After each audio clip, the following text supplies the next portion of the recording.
Muhammad, qul in kuntum tuhibbunallah, katakanlah wahai Muhammad, apabila kalian mencintai Allah, yuhibbukum wa yaghfir.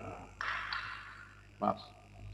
Qul in kuntum tuhibbunallah fattabi'uni yuhibbukumullah wa yaghfir lakum dzunubakum.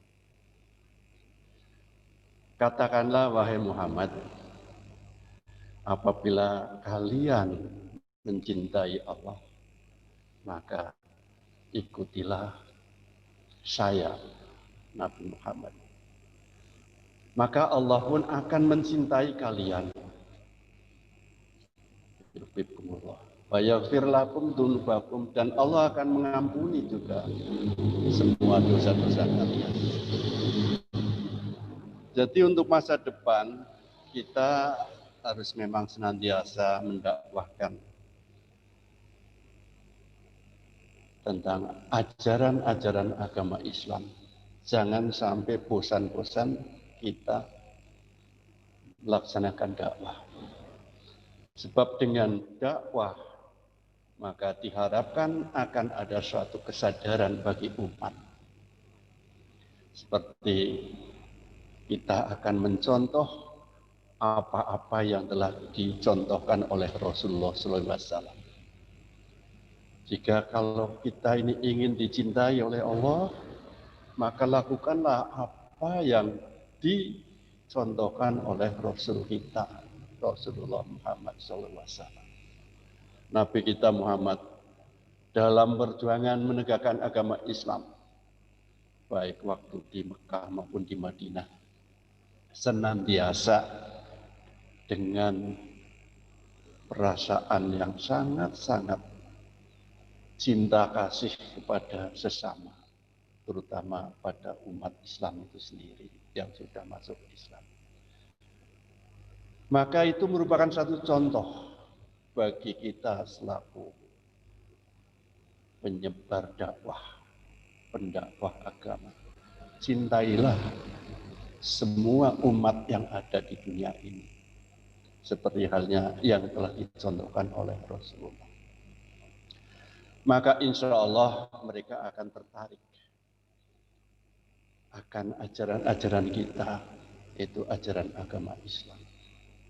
Kalau sudah tertarik, maka insya Allah hukum-hukum Islam pun akan tegak kembali seperti zaman khalifah, zaman khilafah. Sebenarnya apa sih kita hidup ini? Kita tidak perlu takabur lah. Maksudnya apa? Kita sudah yakin bahwa innal hukmu lillah, sesungguhnya hukum itu adalah milik Allah. Kenapa kok kita selalu saja mempeributkan, membuat hukum-hukum sendiri? Padahal apa yang dicontohkan oleh Rasulullah dalam melaksanakan agama adalah selalu senantiasa mengikuti ajaran-ajaran Allah. Sebab hanya ajaran Allah lah yang bisa mengatur kehidupan kita manusia. Mengapa? Sebab Allah lah yang sebagai Khalik, ya, sebagai pencipta makhluk. Maka makhluk pun harus tunduk kepada apa yang dicontohkan, apa yang diajarkan oleh Allah itu sendiri. Jadi kita nggak usah sombong membuat undang-undang sendiri, membuat apa. Padahal ya bolehlah membuat undang-undang sendiri, tapi jangan sampai bertentangan dengan undang-undang yang telah digariskan oleh Allah. Itu pun hanya sebatas kita untuk berdakwah. Biar mereka itu menyadari bahwa sesungguhnya hukum Allah lah yang paling tepat di dunia ini untuk ditegakkan. Mengapa? Kalau kita lihat seorang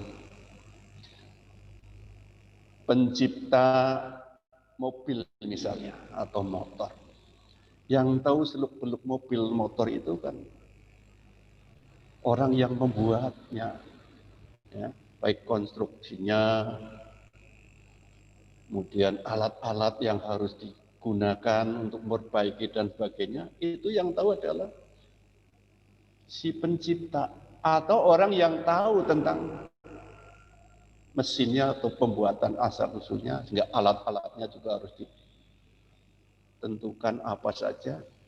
Demikian pula kita hidup di dunia. Maka kita harus melakukan apa yang telah ditentukan oleh pencipta. Kalau penciptanya itu sudah membuatkan hukum, ya, ini haram, ini halal, ini mubah, ini makruh, ya lakukanlah, laksanakanlah, jangan dilanggar. Kalau dilanggar ya jelas akibatnya kita akan menjadi rusak tatanan hidup kita.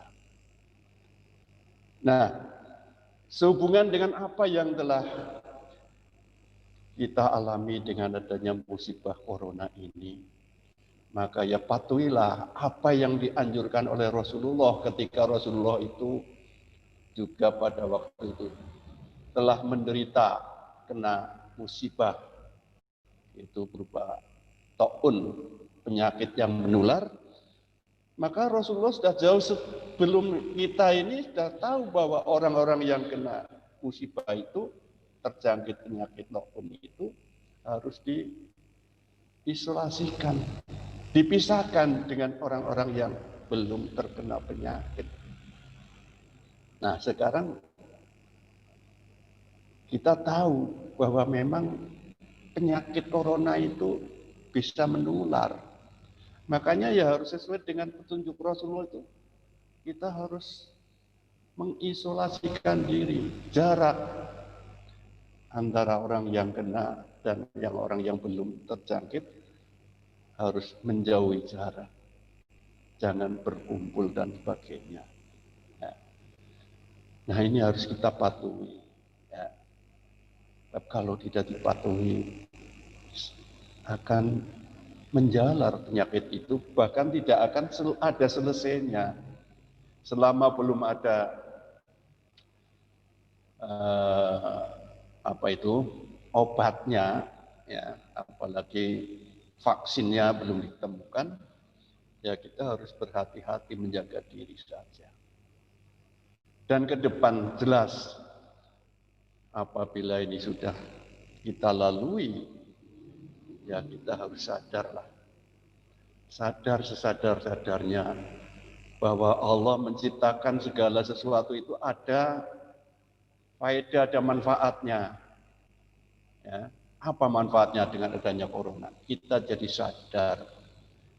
Sehebat apapun manusia bisa menciptakan tenaga senjata pemusnah massal, apa itu bom, apa itu nuklir dan sebagainya, itu kan ternyata masih bisa dikalahkan oleh makhluk ciptaan Allah yang hanya berupa virus kecil.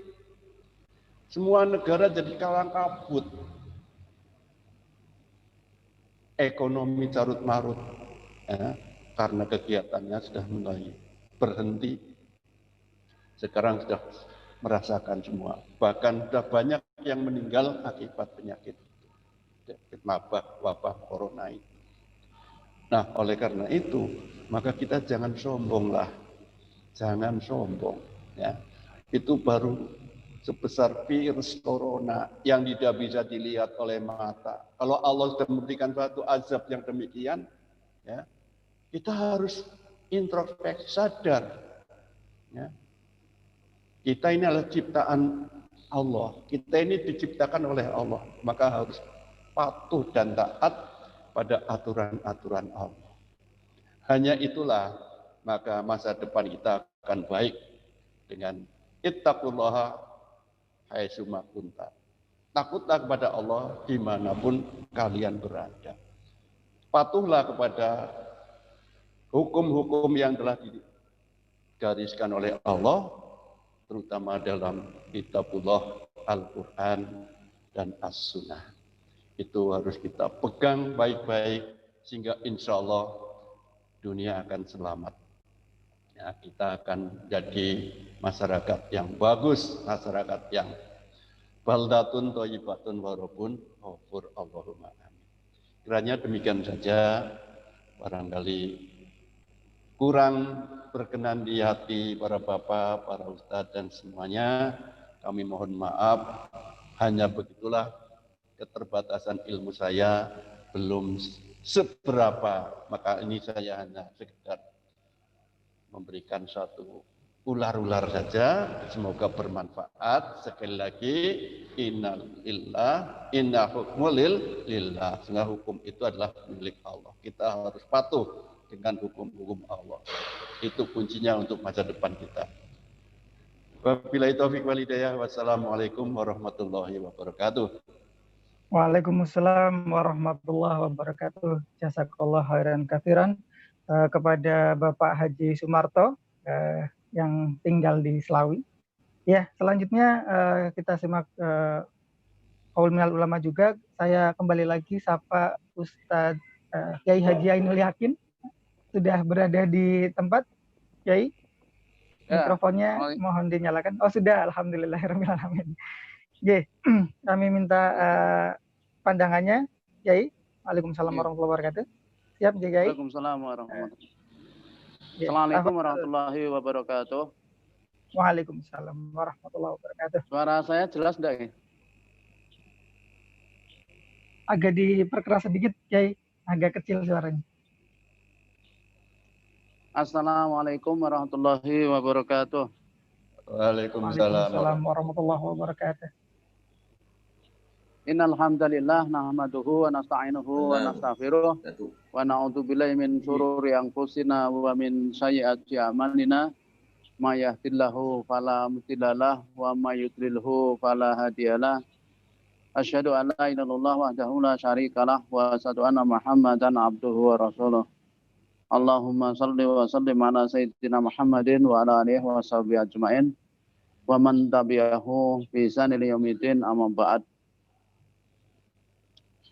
Qala ta'ala fi kitabihil karim, a'udzu billahi minasyaitonir rajim, bismillahirrahmanirrahim. Wa idh qala rabbuka lil malaikati inni ja'ilun fil ardi khalifah. Qalu ataj'alu fiha ma yufsidu fiha wa yasfiku dima' wa nahnu nusabbihu bihamdika wa nuqaddis lak. Qala inni a'lamu ma la ta'lamun. Shadaqallahu adzim. Para alim, para kiai, para asatidz yang dirahmati oleh Allah Subhanahu wa taala. Alhamdulillah, puji syukur atas limpahan nikmat Allah Subhanahu wa taala kita bisa bermuajahah ya di majelis yang mulia ini, majelis ruang Zoom meeting.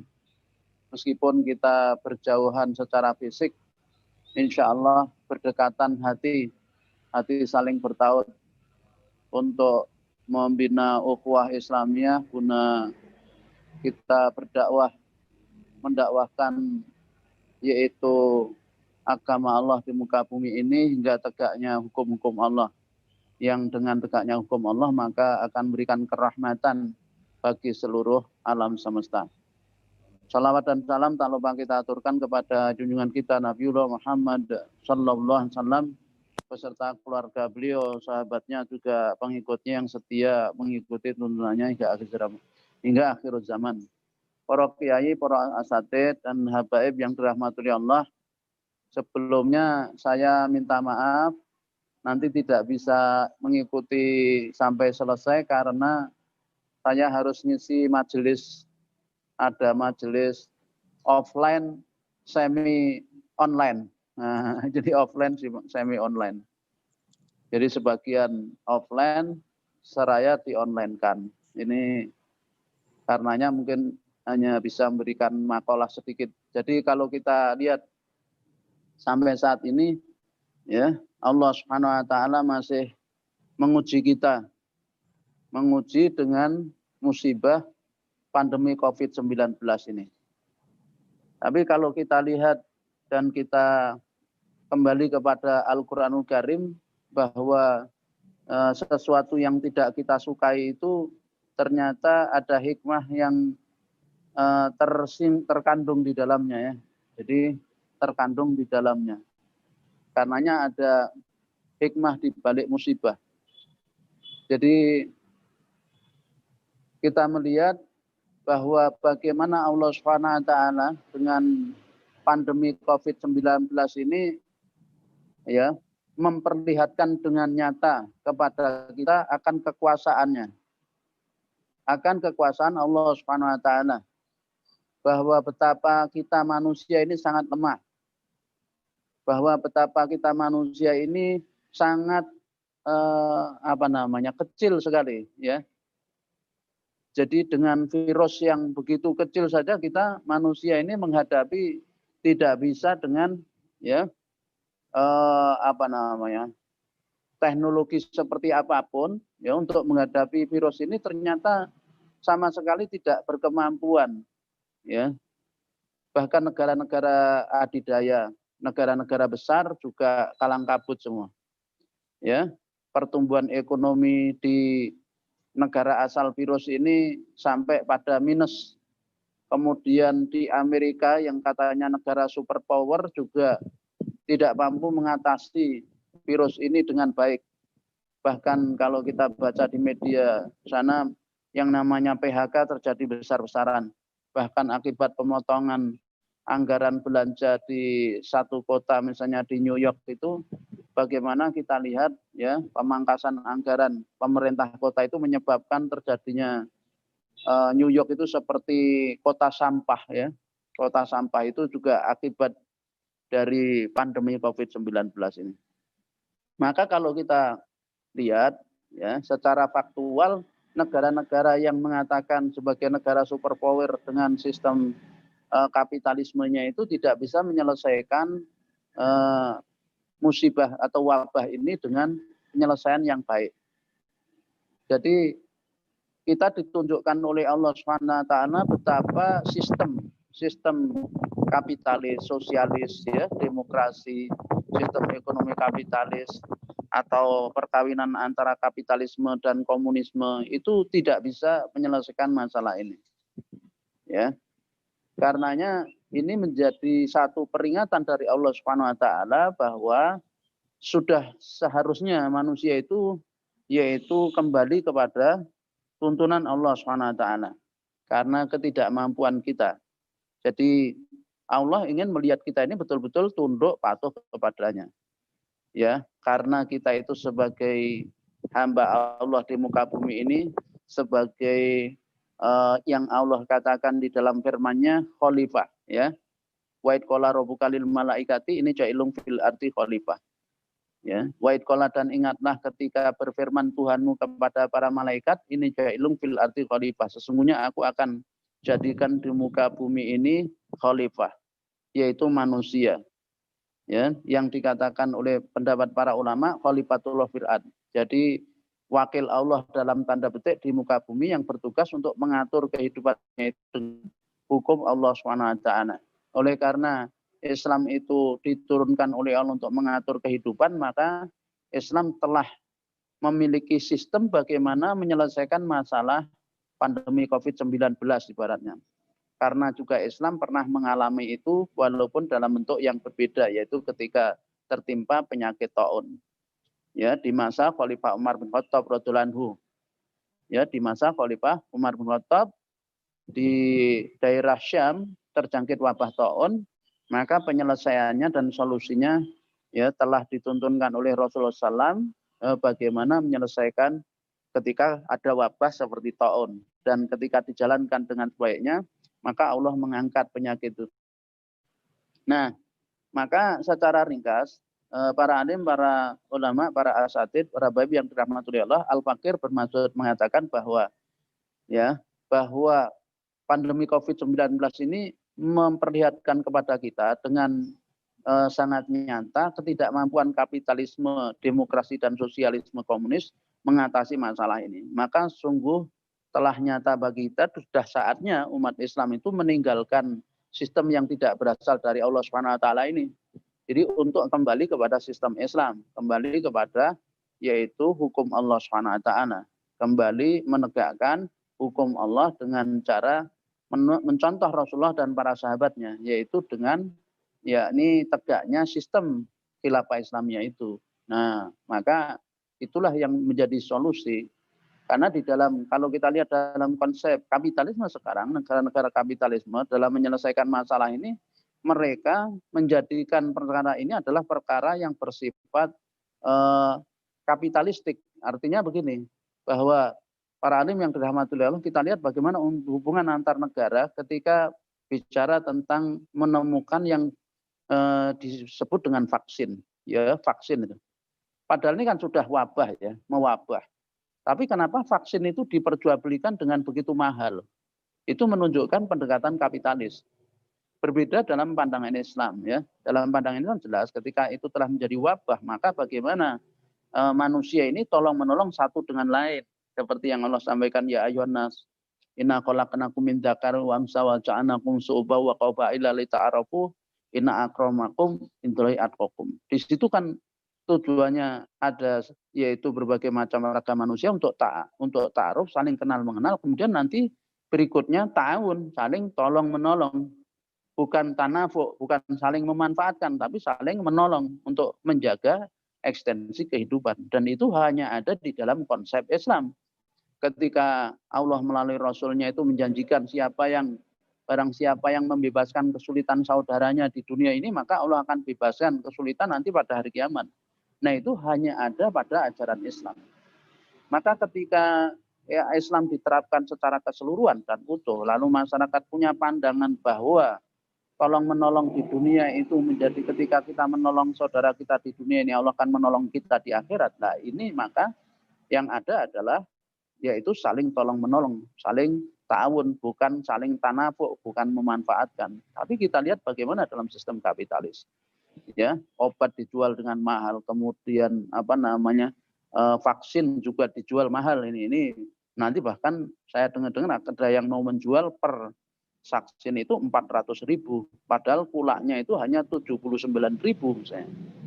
Itu yang di media itu, ya. Nah ini menunjukkan bahwa penyelesaian dengan sistem kapitalisme itu tidak akan menyelesaikan masalah, justru menimbulkan masalah. Maka hanya dengan Islam yang bisa menyelesaikan masalah itu. Maka mestinya ini menyadarkan kita kaum muslimin, para alim, para ulama, para asatidz yang dirahmati Allah, maka sudah saatnya kita terus-menerus harus memahamkan umat tentang bahwa kehidupannya hanya akan bisa selamat ketika Islam yang memimpin untuk menyelamatkan kehidupan, ya, untuk menghadirkan kerahmatan, untuk menghadirkan bahwa manusia betul-betul berada di dalam naungan hukum Allah sehingga tercipta yang namanya wa ma arsalnaka illa rahmatan lil alamin.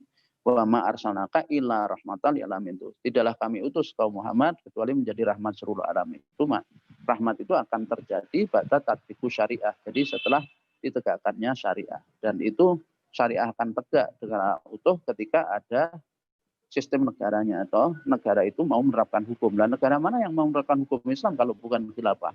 Ya, dalam demokrasi tidak akan mereka, karena memang sumbernya bukan dari Al-Quran dan Sunnah. Nah disinilah maka menjadi semakin nyata bagi kita tentang kebutuhan dunia akan hadirnya kembali khilafah Islamiyah itu. Maka mudah-mudahan para asatidz yang dirahmati Allah, kita di tahun 1442 ya Hijriah yang sekarang ini masih di bulan Muharram ya, kita dengan semangat tahun baru Islam adalah kita untuk lebih bersama lagi berdakwah di tengah-tengah umat, mengembalikan kehidupan Islam. Kiranya demikian, akhirul kalam, billahi taufik wal hidayah. Assalamualaikum warahmatullahi wabarakatuh. Waalaikumsalam warahmatullahi wabarakatuh. Jazakallah khairan katsiran. Terus saya mau pamit dulu ya. Mau pamit dulu. Nggih. Nggih, karena harus acaranya padat juga. Nggih. Matur nuwun, barakallah. Nggih, mangga. Selanjutnya kita dari Semarang ke barat dulu. Ke Kabupaten Brebes. Di sana ada Kiai Haji Ghaffar Ismail. Assalamualaikum warahmatullahi wabarakatuh. Kiai Ghaffar Ismail, bisa mak saya? Waalaikumsalam warahmatullahi wabarakatuh. Oke. Posisi di mana nih, Yai? Di Brebes atau lagi di luar kota, Yai? Posisi ada di Wonosobo. Oh, subhanallah. Dari Kabupaten Brebes tapi ternyata di Wonosobo posisinya. Dia Yai, ya kami minta makolahnya. Kalau bisa juga videonya barangkali bisa ditampilkan juga Yai. Tafadhal. Iya. Saya mohon maaf untuk semuanya. Assalamualaikum warahmatullahi wabarakatuh. Waalaikumsalam warahmatullahi wabarakatuh. Bismillah, alhamdulillah. Usalli wa usallimu ala rasulillah. Sayyidina Muhammadin ibni Abdillah wa ala alihi wa ashabihi wa mawala wa la nabiyya ba'da. Kepada semua hadirin peserta multaqa ulama yang dimuliakan oleh Allah Subhanahu wa taala. Semoga apa yang kita kerjakan saat ini dan seterusnya akan senantiasa mendapatkan bimbingan dari Allah Subhanahu wa taala. Al-Fakir Abdul Ghaffar Ismail ingin menyampaikan sesuai dengan harapan dari panitia multaqa yang sudah disampaikan 3 hari yang lalu kepada saya, dan kebetulan sudah 2 hari ini saya keluar kota. Oleh karenanya dengan segala keterbatasannya, termasuk ini kualitas internet atau barangkali pengalaman Zoom saya yang saya kerjakan sendiri juga kurang baik, mohon dimaafkan untuk semuanya itu. Yang pasti singkat saja, karena saya nanti harus mobiling lagi menuju ke Pekalongan. Untuk yang pertama, saya ingin mengingatkan Allah Subhanahu wa taala menciptakan langit dan bumi yang tadinya tidak ada menjadi ada. Termasuk segala isinya, manusia dan seluruh peradabannya. Tadinya tidak ada pun menjadi ada. Dan ingatlah, yang ada pun akan menjadi tidak ada.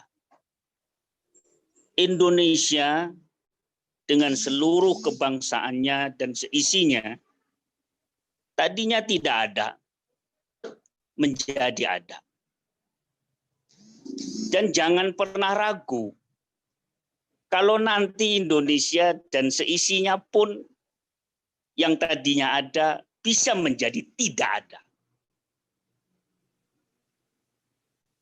Kalau kita perkecil lagi, apakah NKRI tetap ada atau tidak ada? Berangkatlah tadi. Allah punya kuasa, yang ada menjadi tidak ada, yang tidak ada menjadi ada. Oleh karena itu, sikap kita untuk syariah tidak ada jalan lain kecuali langkah yang pertama adalah imani syariat Allah.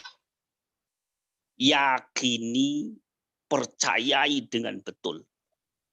Seluruh syariah, kalau tidak kita yakini, kalau kita tidak imani, maka tidak akan pernah bahwa syariah itu menjadi kafah dilakukan oleh seluruh manusia. Tidak akan pernah. Sehingga bahasa anak muda, udahlah, enggak usah lebay. Pancasila itu produk manusia. Budaya-budaya itu produk manusia. Jangan pernah dibanding-bandingkan dengan wahyu Allah Subhanahu wa taala. Sekali lagi, produk manusia jangan dibandingkan dengan wahyu Allah Subhanahu wa taala. Itu yang ingin saya tekankan. Sebab ketika manusia sudah membanding-bandingkan dengan produk manusia, wahyu dengan produk manusia, maka pembanding itu akan menjadi Tuhan-Tuhan kecil. Pembanding wahyu itu akan menjadi Tuhan-Tuhan kecil. Saya berani mengatakan, apakah itu Tuhan Pancasila, apakah itu Tuhan Sila, ataukah Tuhan NKRI, sampai disebut yang namanya RKRI, harga mati itu yang kasih harga siapa, gitu loh. Atau betul-betul Allah nanti yang akan bikin mati, gitu loh. Allah punya kuasa kok. Nah, sekarang dengan demikian, saya ingin mengatakan, khilafah adalah wahyu Allah subhanahu wa ta'ala, syariat Allah subhanahu wa ta'ala, khilafah adalah janji Allah subhanahu wa ta'ala. Sikap muslim, satu, percaya, iman, yakin. Selanjutnya, bisa kita bahas seluas-luas bersama. Salah satunya setelah yakin, perbanyak amal soleh dalam segala bidang. Amal soleh dalam segala ala kulli hal. Amal soleh dalam membangun, mentabdir dunia dan seisinya bersama-sama sesuai dengan tuntunan syariat Allah subhanahu wa ta'ala.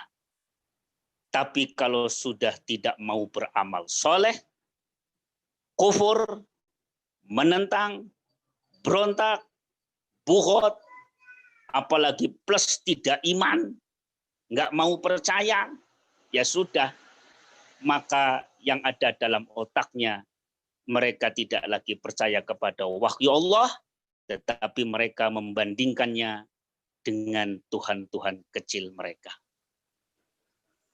Itulah yang ingin saya sampaikan dan sudah saya sampaikan, singkat mungkin apa yang saya sampaikan, karena terus terang saya sendiri juga sesungguhnya ingin dan benar-benar mengharapkan serta mendengarkan berbagai pendapat dari umat Islam dengan berbagai macam lini, organisasi maupun institusi. Termasuk di Brebes, sebetulnya saya juga sudah ingin mengajak kepada kawan-kawan. Tetapi terus terang ada kawan saya yang tahu sejak tahun 2000 sampai hari ini berbagai ormas Islam termasuk institusi-institusi organisasi Islam itu pernah saya ajak untuk berdialog, tatap muka, kopi darat bahasa sekarang, tapi alhamdulillah Allah belum mengizinkan kita bertemu dengan mereka. Mudah-mudahan dengan lewat multaqa ini bisa membukakan pengetahuan kita bersama-sama. Brebes bisa terwujud mudah-mudahan akhir tahun sebuah pertemuan di darat untuk bisa berdiskusi, bermusyawarah bersama-sama antar ormas Islam. Terus terang, saya ini diberikan tugas mandat satu sebagai Majelis Syuro Dewan Dakwah Islamiyah Kabupaten Brebes. Saya juga Majelis Syuro dari Majelis Mujahidin Indonesia Kabupaten Brebes. Saya juga Ketua Formasi Forum Masyarakat Islam Kabupaten Brebes. Tetapi secara tertulis saya bisa mengumpulkan ormas-ormas Islam, akan tetapi mempertemukan mereka dalam satu dialog sudah 10 tahun belum bisa terlaksana. Mohon doanya semua untuk para ulama dalam multaqa ini agar ini bisa terwujud segera. Mudah-mudahan kita tersolusikan bersama Islam kafah di bumi Indonesia bumi Allah Subhanahu wa taala. Wallahul muwaffiq ila aqwamit thariq. Assalamualaikum warahmatullahi wabarakatuh. Waalaikumsalam warahmatullahi wabarakatuh. Jazakallah khairan katsiran kepada Ustadz Kiai Haji Abdul Ghaffar Ismail yang subhanallah, masya Allah ya, kiai-kiai kita ternyata masih menjalankan tugas-tugasnya di tengah pandemi ini. Baik, kembali kita coba lihat untuk jeda hari ini, jeda kali ini. Kita coba lihat tayangan berikut ini terlebih dahulu. Di sini, di sana, di sana, di sini.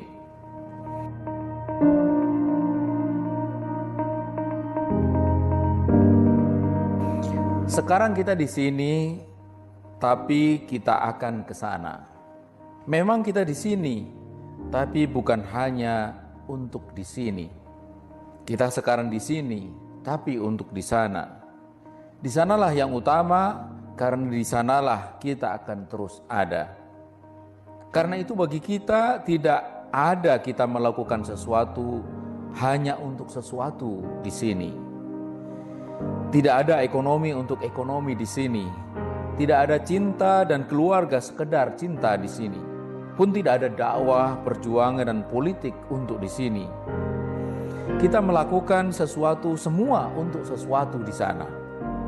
Karena di sana kita akan terus ada, terus bahagia sepanjang masa, yang bahagianya tak tertandingi dengan bahagia apapun di sini. Di sini bila dibanding seperti hidup hanya sesore, seluruh bahagia hanya seperti air menetes dari jemari. Dibanding dengan yang di sana bagai air samudra. Tapi yang di sana hanya bisa dicapai melalui yang di sini. Tidak akan ada di sana kecuali ada lebih dulu di sini.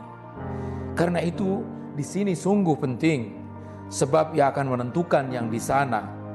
Di sana terkait dengan yang di sini. Di sini menentukan yang di sana ditentukan yang di sini. Dan kesempatan kita di sini hanya sekali ini, tak akan ada lagi. Kalau sudah tahu seperti itu, masih beranikah kita berpolitik sekedar untuk jabatan dan kekuasaan di sini? Kalau aku enggak, lagian juga aku bukan politisi yang menghamba uang dan kekuasaan. Oke, kita selanjutnya bergerak ke timur, ke Kabupaten Pemalang. Di sana ada Kiai Damanhuri. Assalamualaikum warahmatullahi wabarakatuh. Kiai. Tes, mohon Mbak. Iya, mikrofonnya nggih. Nggih, kami sudah siap menyampaikan makalahnya, Kiai? Nyampaikan lapor kabar Wilujeng mawon. Kabar Wilujeng. Oh, nggih. Nggih. Tafadhal, monggo. Alhamdulillah.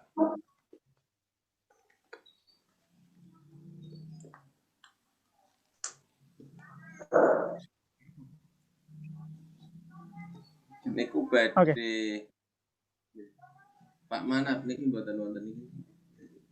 Manaf nggih gabung. Nggih kedawuh.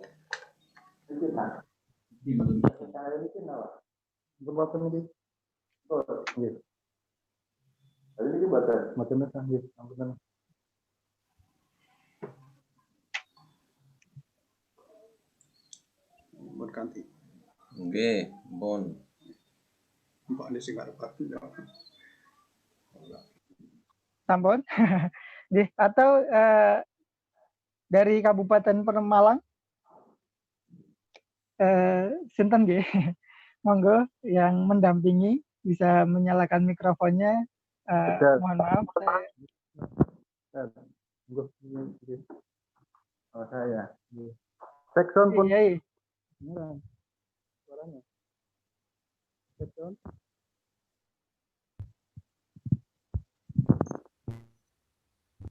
Mikrofonnya belum dihidupkan, Yai, mikrofonnya.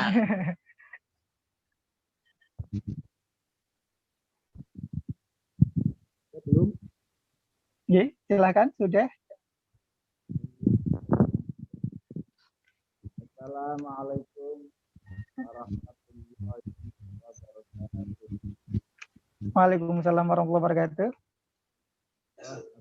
Hilang suara, mohon maaf.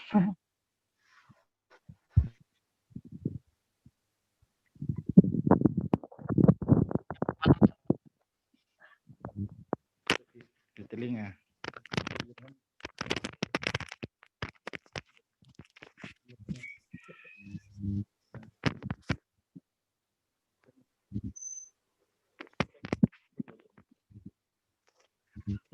Halo, kedengeran?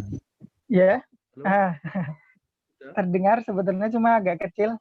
Ustaz. Innal hamdalillah Alhamdulillah. nahmaduhu wa nasta'inuhu wa nastaghfiruh wa na'udzu billahi min syururi anfusina wa min sayyiati a'malina may yahdihillahu fala mudhillalah wa may yudlil fala hadiyalah. Asyhadu an la ilaha illallah wahdahu la syarikalah wa asyhadu anna Muhammadan abduhu wa rasuluh arsalahu bil huda wa dinil haqqi liyuzhirahu 'alad dini kullih walau karihal kafirun. Allahumma shalli ala sayyidina Muhammad wa ala ali sayyidina Muhammad. Amma ba'd. Para kiai, para sepuh ingkang kinurmatan, para hadirin hadirat rahimakumullah yang mendengarkan langsung informasi ini, kami ucapkan selamat Sobahus surur. Ahlan wa sahlan bi hudurikum di channel apa? Multaqa Ulama hari ini. Hadan ya Allah wa iyyakum. Amin. Untuk mengawali komentar saya hari ini, saya tadi tertarik dengan surah Al-Hasyr yang disampaikan oleh Qori. Pertama acara ini dibuka, saya mengikuti dengan seksama. Lau anzalna hadzal Qur'ana ala jabalil la ra'aitahu khashi'an mutasaddian min khasyatillah. Wa tilkal amthalu nadribuha lin-nasi la'allahum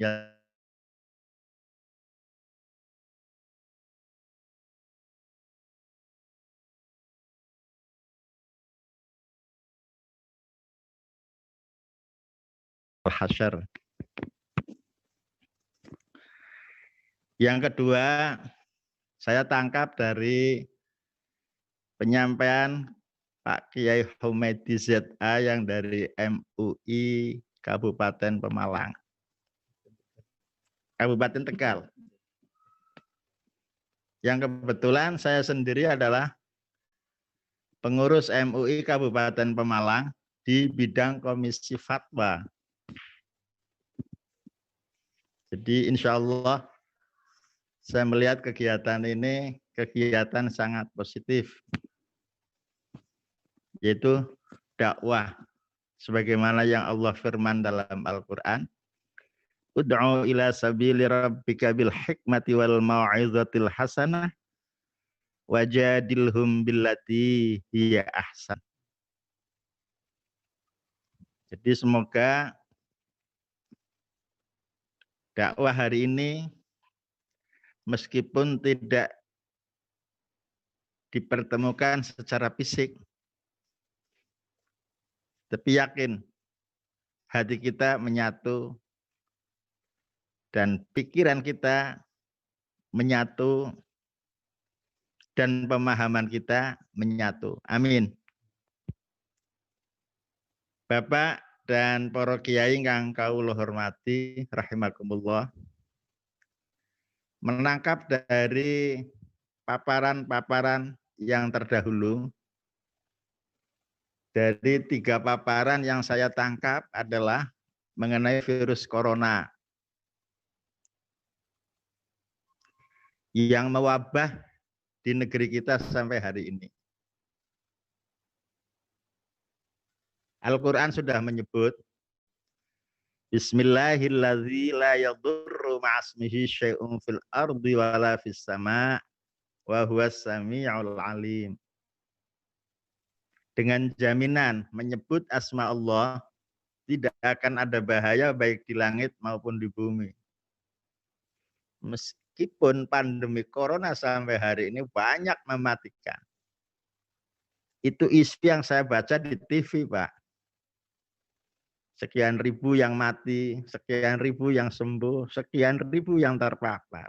Tapi alhamdulillah di kampung saya, Sidorejo, Kecamatan Comal, Kabupaten Pemalang, aman, nggak ada yang kena corona. Sebab saya percaya dengan Gusti Allah. Saya percaya dengan rahmat Allah.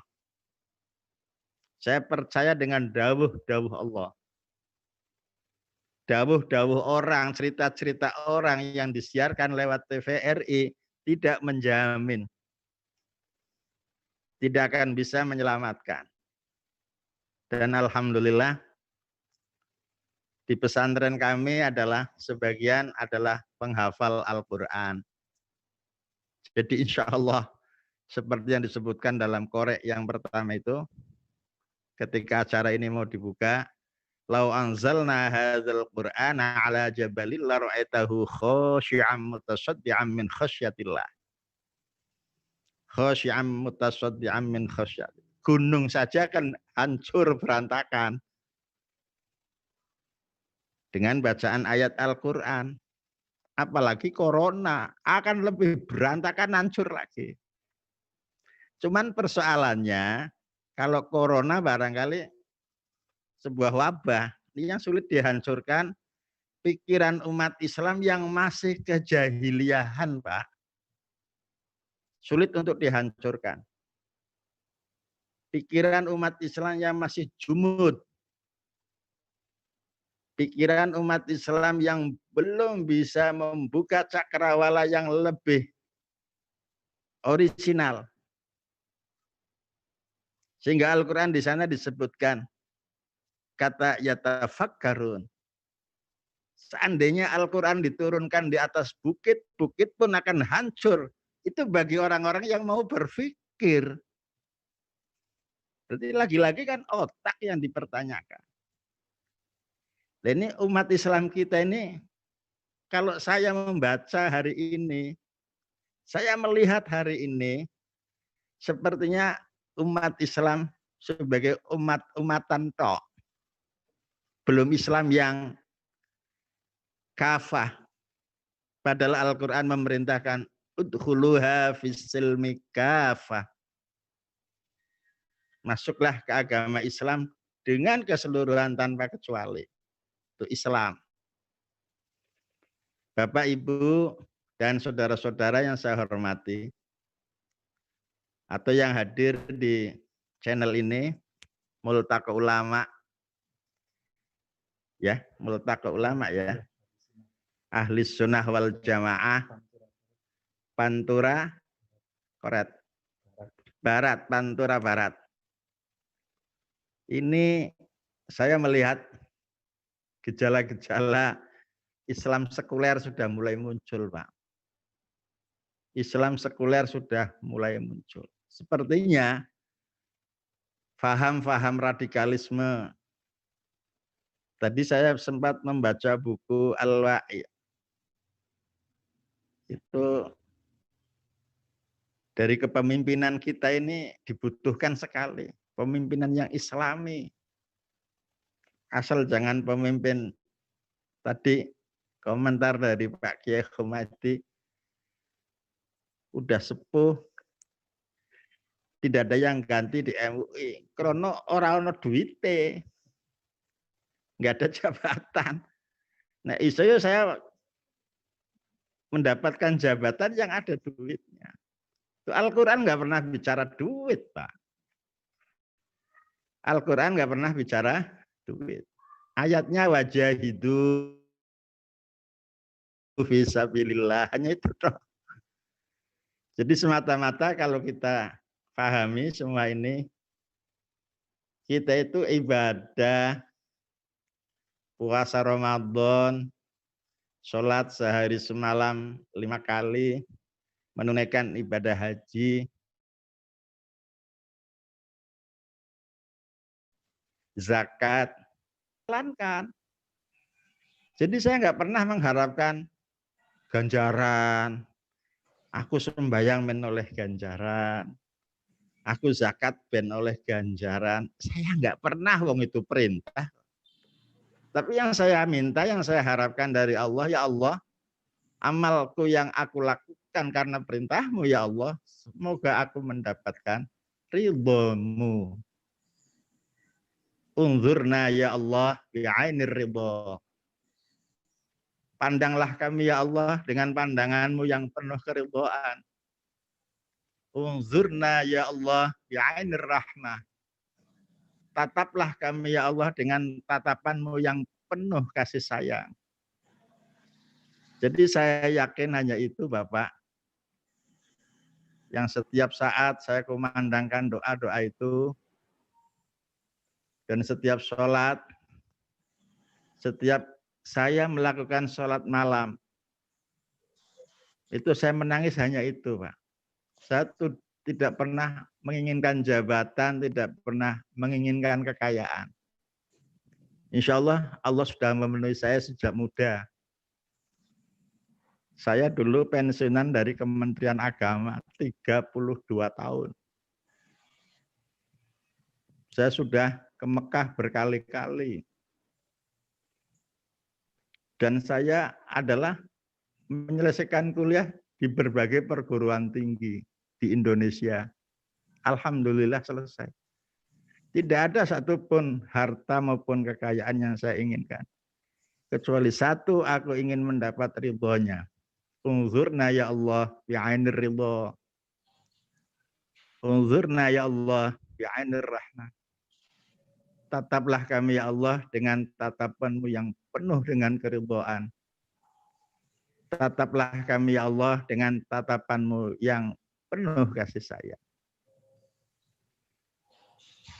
Bapak-bapak yang dirahmati oleh Allah Subhanahu wa taala, dari 3 pembicara yang terdahulu nampaknya lebih banyak berbicara tentang pandemi COVID-19 atau corona. Itu memang ya patut dihormati, patut diikuti, karena saya membawa sebuah buku yang judulnya adalah Maqasidus Syariah. Ini kalau bisa Bapak lihat bukunya itu, diterbitkan oleh Universitas Al-Misra di Mesir dalam bentuk bahasa Arab, yang kalau kami cuplik dari kalimat Maqasidus Syariah itu antara lain 1, ada 5 jumlahnya. Tujuan syariah itu ada 5 tentang kaitannya dengan pandemi corona. 1 adalah hifdzun nafsi, menjaga diri, keselamatan jiwa. Yang kedua, hifdzul mal, menjaga harta. Yang ketiga, hifdzun nasl, menjaga keturunan. Artinya Allah melarang perbuatan zina di luar nikah, perbuatan hubungan suami istri di luar nikah atau zina. Jelas-jelas diharamkan karena merusak keturunan. Yang keempat, hifdzul aqli, menjaga pikiran, menjaga otak. Al-Quran sudah jelas-jelas melarang innamal khamru wal maisir wal ansab wal azlam min amali syaitan. Terus yang kelima, hifzuddin, menjaga harga agama, harga diri agama, harga agama. Seandainya ada orang menghina agama saya, yakni agama Islam, saya berani mati-matian, saya rela untuk dibunuh Kalau saya betul-betul membela agama Allah, pasti Allah akan mengangkatnya dan akan menyelamatkannya. Dan itulah dalam syariat, ahkam syariah yang saya baca dari kitab ini yang diterbitkan oleh Al-Jami'ah Misra di Mesir. Yang kedua, saya menangkap juga dari paparan terdahulu itu yang menyebutkan bahwa afa hukmal jahiliyah. Kita ini mau dicetak jadi apa? Umat Islam kita ini mau dijadikan apa? Bilang kafir saja nggak boleh. Padahal surat Al-Kafirun diturunkan di kota Mekah tapi berlaku untuk kota Madinah. Berlaku untuk Indonesia. Orang Kristen saja kalau bukan agama Kristen mengatakannya adalah domba-domba tersesat. Masa awake dhewe ngomong Kristen ora oleh? Ya boleh toh, Pak. Ngucape Kristen aja enggak, Kristen aja ngucape aku sak penake dhewe dianggepe wedhus aku iki. Masa saya bilang kafir saja salah? Wong Al-Qur'an mengatakan kafir, enggak mengatakan domba kok. Ya ayyuhal kafirun. La a'budu ma ta'budun wala antum 'abiduna ma a'bud. Kan jelas. Oleh sebab itu Islam ini mau dikemanakan? Nah, pertanyaannya hanya kita-kitalah Bapak, orang-orang yang mau bersiap diri untuk melawan kekufuran, untuk melawan kekafiran. Tapi kita imbangi dengan maslahah mursalah. Ya, perekonomian kita perlu bangkit. Ekonomi bangsa kita perlu sejahtera. Masya Allah. Saya punya mahasiswa 65 orang, kuliahnya daring semua, Pak. Ada seorang ibu, anaknya bilang, Bu, beli kuota, Bu, habis. Pulsa juga habis, Bu. Padahal kita kuliah harus pakai daring. Apa kata ibu? Nak, kamu nggak usah kuliah. Kamu nggak usah beli kuota. Bab ini duit dibelikan beras saja untuk makan besok. Siapa yang nggak menangis, Bapak? Inilah kemiskinan kita. Negeri ini sedang sakit, saya katakan. Subhanallah. Perlu diangkat maslahah mursalah. Perlu kita kembangkan kesejahteraan ekonomi kita. Ya tentu kita dengan kekuatan doa, Bapak. Kekuatan kita dengan kekuatan doa. Semoga Allah mendengar doa kita dan mengijabai apa yang kita minta. Barakallahu li wa lakum fil Qur'anil azim. Wa nafa'ani wa iyyakum bima fihi minal ayati wa dzikril hakim wa taqabbala minni wa minkum tilawatahu innahu huwas samiul alim. Wassalamualaikum warahmatullahi wabarakatuh. Waalaikumsalam warahmatullahi wabarakatuh. Jazakallah khairan katsir Kiai Haji Manaf Ahmad MAG. Ya, subhanallah, keilmuan beliau begitu dalam. Ya, tentu saja kita menunggu ya. Kita menunggu tadi makalah-makalah dari jenengan ya, kepada kita-kita yang lebih muda untuk kemudian mengetahui, karena beliau juga pengalamannya subhanallah begitu banyak ya. Beliau pondokannya di Jawa Timur, beliau lulusan Lirboyo di Tambak Beras juga, sampai kemudian tadi beliau sebutkan ya, sampai kuliah di mana-mana sampai memperoleh gelar master hari ini ya. Mudah-mudahan bermanfaat, kita yang muda-muda mudah-mudahan bisa mengambil ilmu dari beliau. Ya. Selanjutnya kita jeda dulu sebentar untuk menyimak tayangan sebelum kita menuju ke timur lagi.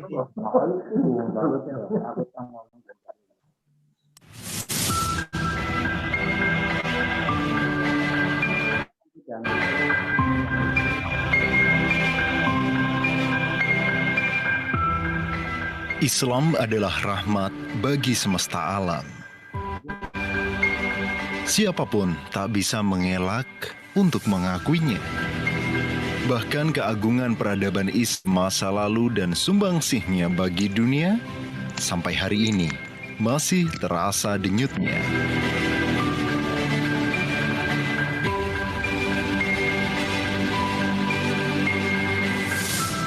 Peradaban Islam adalah peradaban emas yang munculnya tidak lepas dari keberadaan khilafah yang menjalankan syariat Allah di muka bumi berabad-abad lamanya.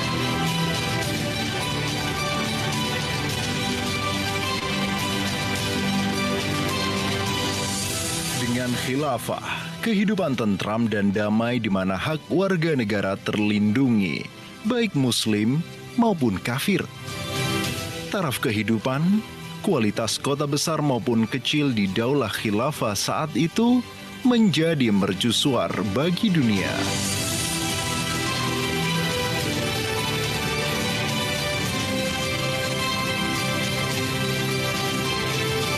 Tidak hanya itu, khilaf juga berhasil meningkatkan literasi serta memajukan sains dan teknologi melebihi capaian peradaban maju dimanapun saat itu, bahkan masa kini.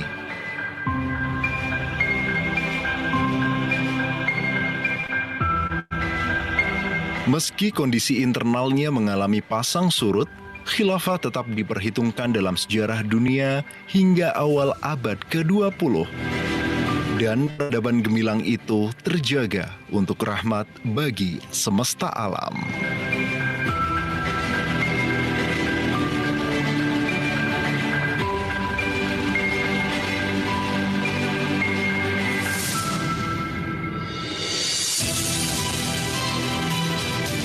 Peradaban khilafah benar-benar mewarnai dunia. Misalnya, bunga tulip yang dibanggakan oleh negeri Belanda, prinsip vaksin yang kini digunakan untuk menangkal berbagai penyakit menular, ilmu penerbangan, dan juga Facebook dengan algoritmanya adalah buah dari peradaban Islam yang ditiru oleh Barat. Wa ila sama'i kaifa rufi'at, dan langit bagaimana ditinggikan, ditafsirkan dengan kitab Al-Maqis yang tidak lain adalah kitab astronomi. Jadi perintah Allah untuk mengamati bagaimana langit ditinggikan itu hanya bisa terwujud, hanya bisa dilaksanakan kalau orang yang mendalami ayat ini mendalami astronomi, mendalami bagaimana bintang-bintang di langit itu bergerak. Maka kemudian dunia astronomi menyaksikan bahwa hingga hari ini siapapun yang belajar astronomi akan menemukan banyak kata-kata Arab di dalam astronomi. Sampai hari ini kita masih mengenal azimut, ya, yaitu jarak suatu arah dari utara, ya. Jadi kalau misalkan arah timur itu 90 derajat misalnya, itu azimut. Ada zenit, itu tengah, titik tengah dari bola langit, ya. Lawannya adalah nadir, bawah. Ya. Dan masih ada beberapa ratus nama bintang yang dalam bahasa Arab, bintang Al-Qadra, bintang Al-Qadra, dan sebagainya. Jadi umat Islam mengalami kemajuan ini mungkin bisa kita sebut dengan syariah, sains dan teknologi. Bisakah kemuliaan peradaban itu hadir kembali hari ini? Sangat bisa. Sebab Allah turunkan Islam sebagai rahmat hingga hari kiamat. Kuncinya adalah membangun komitmen dan kesadaran Islam sebagai panduan hidup secara kolektif dengan jaminan pelaksanaan Islam dalam segala aspek oleh negara.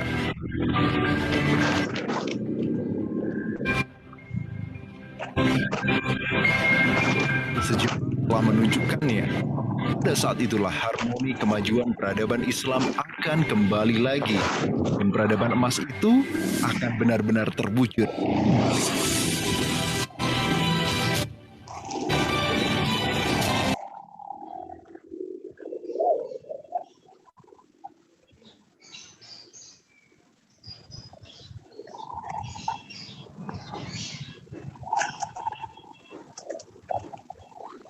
Ya.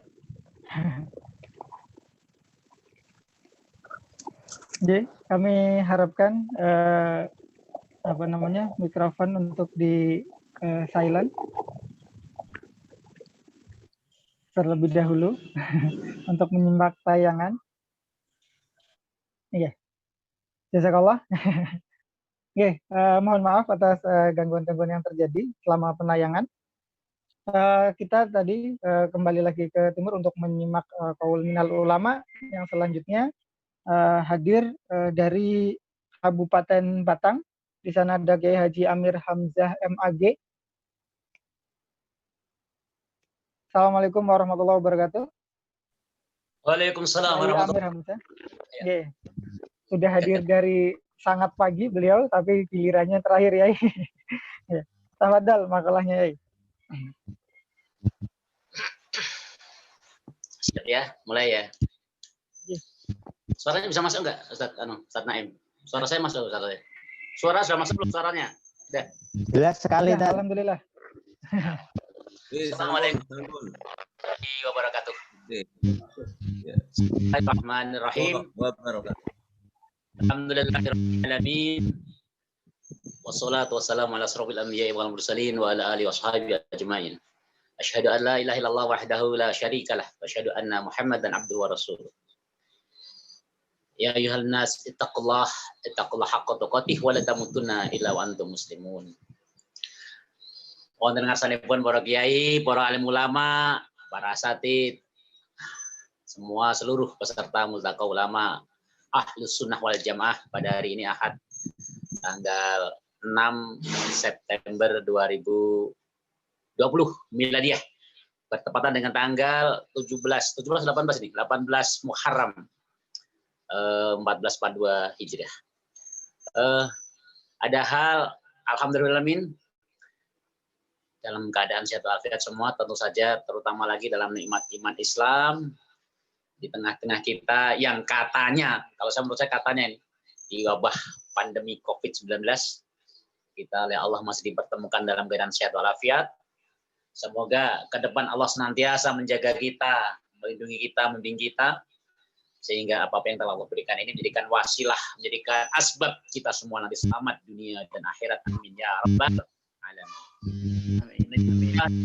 Salawat dan salam semoga senantiasa tercurah kepada junjungan kita Nabi Muhammad sallallahu alaihi wasallam, khatamul anbiya mursalin, yang kita nantikan syafaat nanti yaumul qiyamah.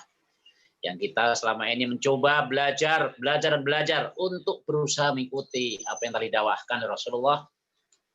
Kita kelak di akhirat ditemukan dengan Rasulullah, bersama Rasulullah, antri memasuki surga Allah. Amin ya rabbal alamin. Peserta Multaqa Ulama rahimakumullah. Jadi setelah tadi kita melihat paparan, melihat qaul nasihat dari para kiai kita, para guru kita, memang inilah kenyataan negeri kita. Kalau tadi dikatakan, wah ini Indonesia sekarang ini ada yang mengatakan dalam bahaya. Saya mengangkat lebih dekat lagi, lebih khusus umat Islam. Umat Islam sudah seperti ini. Berbagai macam penyakit kronis, betul-betul kronis. Dan tanda-tanda itu jelas. Karena ketika di dalam negeri kita yang ini, yang jumlah pemerintah ini ternyata faham liberal, kemudian faham kapitalis, kan komunis. Penyakit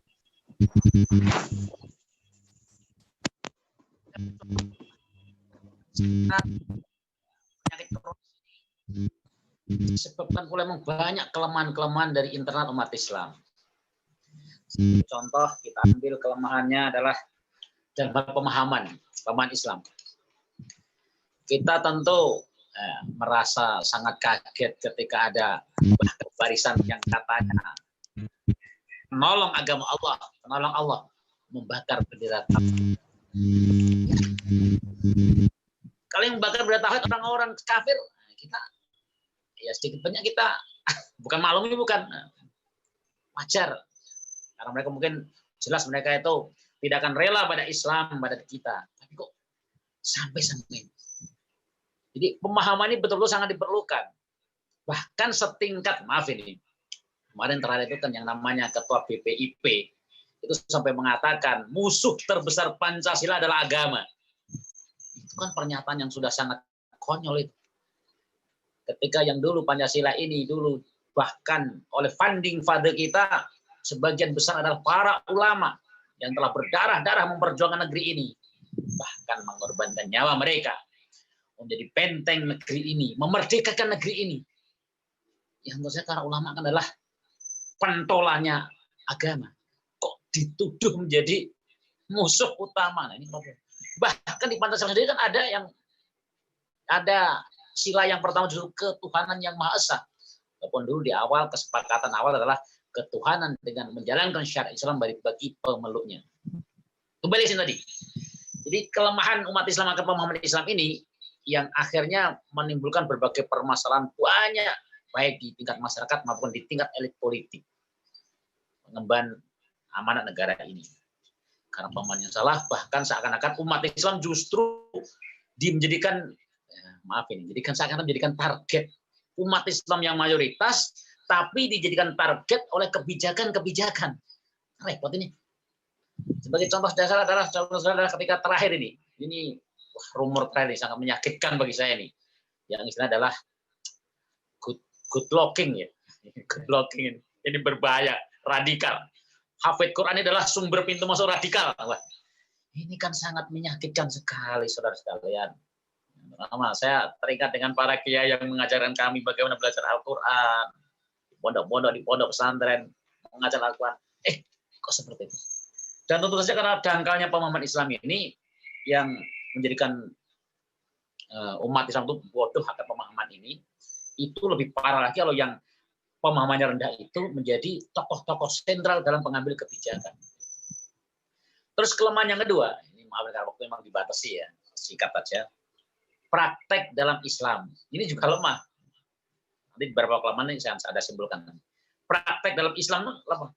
Udah ambil contoh, nggak usah banyak-banyak lah. Tingkat yang paling wajib rukun Islam, kita yang mayoritas Islam katanya 80-90, dan mungkin nanti lama-lama akan turun lagi tuh persentase itu karena kurangnya kitanya untuk senantiasa menambah ilmu. Jadi praktek kita di sekitar kita untuk Islam itu rendah sekali. Ambil contoh yang jelas-jelas Rasulullah memesan ketika ditanya sahabat, apa sih yang membedakan antara Muslim dengan kafir? Rasul menjawab dengan tegas, sholatnya. Kalau dia tinggalkan sholat, ya kafir dia.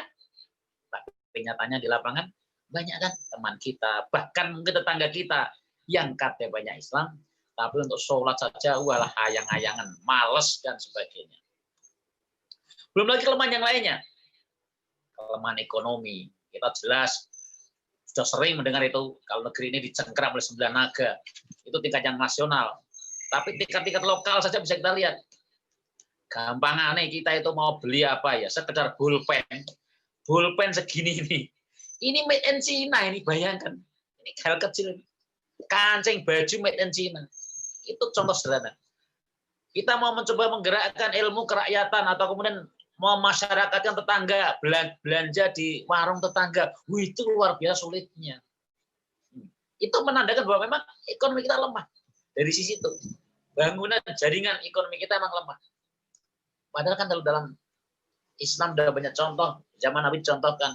Islam tegak dengan para agniya yang berani mereka dengan hartanya, hartawannya, kehartawanannya, kedermawanannya.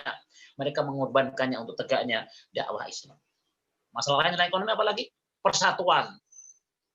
Nah, kita semua tahu, baik di berbagai ormas tahu namanya berpegang teguh pada tali atau agama Allah itu sangat utamakan begitu. Tapi nyatanya bahkan ada di tetangga sebelah itu justru mereka lebih menghormati, lebih rukun dengan non-Islam dibanding dengan Islam sendiri. Nggak saya sebutkan ya. Ini artinya apa? Sebagai perhatian kita semua lemah sekali persatuan. Politik juga. Apa saat ini? Ya, saat ini kalau kita bicara politik lebih ngeri lagi. Partai-partai Islam sudah sangat terkooptasi, sudah partai yang pragmatis dan sebagainya.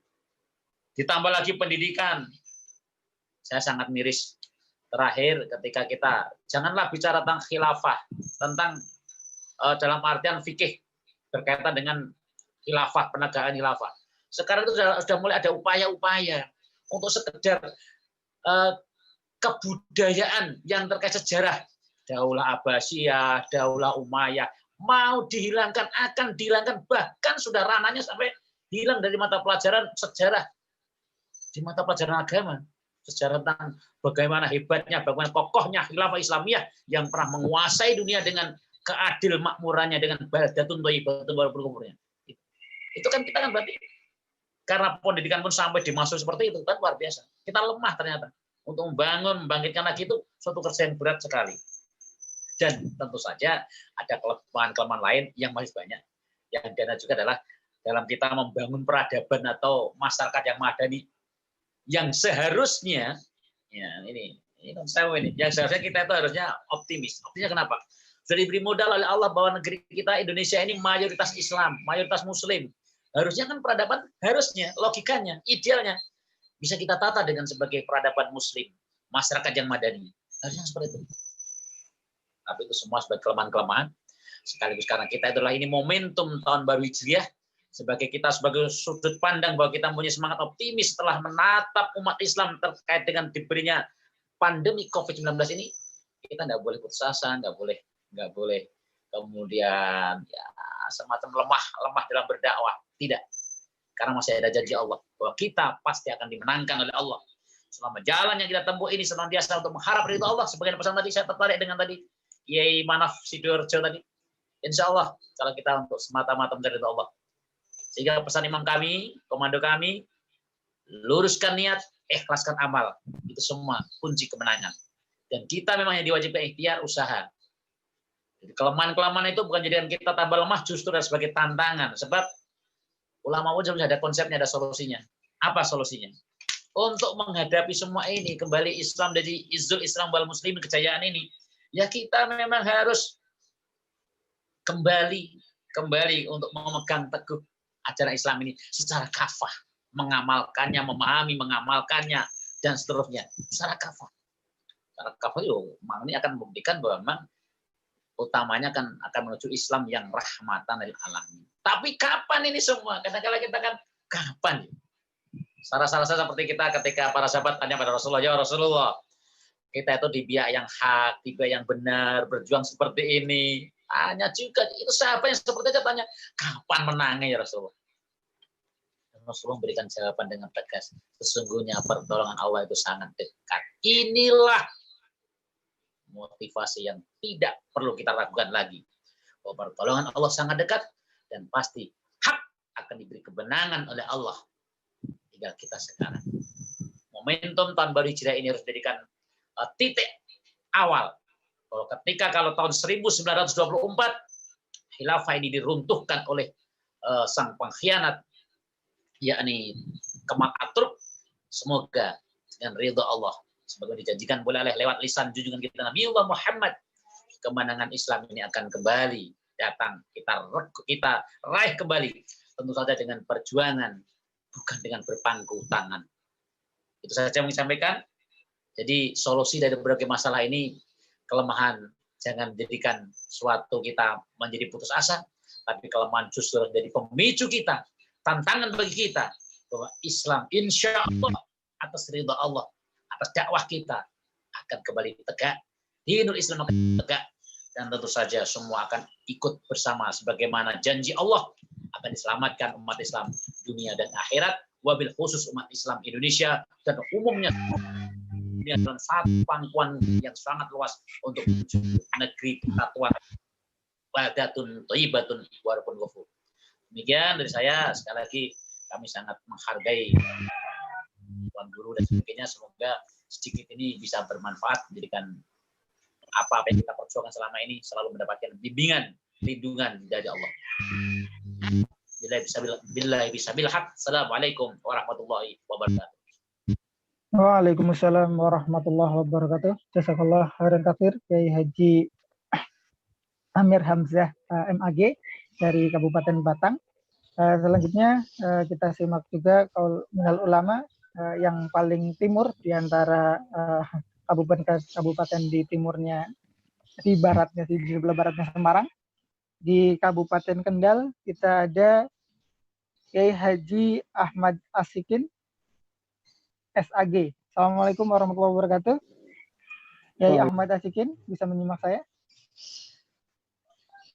Mikrofonnya belum dinyalakan, Kiai. Mohon maaf. Alhamdulillah. Assalamualaikum warahmatullahi wabarakatuh. Waalaikumsalam warahmatullahi wabarakatuh. Pak Asikin Kendal. Bismillahirrahmanirrahim. Masyaallah la yasukul khaira illallah. Bismillahirrahmanirrahim. Masyaallah maka min nikmatin faminallah. Bismillahirrahmanirrahim. Masyaallah la haula wala quwata illa billahil aliyil azim. Alhamdulillah wa syukurillah ala nikmatillah, bahwa pada kesempatan yang penuh berkah di pagi menjelang siang yang cerah, semoga kita diberikan sehat walafiat, dan insya Allah yang hadir ini adalah orang-orang yang soleh dan orang-orang yang penuh membawa berkah di masyarakat. Oleh karena itu patut bersyukur pada Allah Subhanahu wa Ta'ala, hari ini Allah masih mempertemukan kita semua dalam keadaan sehat walafiat. Salawat beserta salam semoga terabadikan pada junjungan kita Nabi Allah Agung Muhammad Sallallahu Alaihi Wasallam, yang kita nantikan syafaatul ummah besok kelak di yaumil qiyamah. Para alim, para ulama yang kami hormati, para kiai ingkang kami cintai dan yang kami ikuti segala fatwa dan nasihatnya. Alhamdulillah wa syukurillah, hari ini memang banyak orang zamane wis zaman edan. Jarine wong juga zamane edan, sing rang edan ra keduman, sing becik diutik-utik, sing ala buka dodo, sing bengkong karo magedong.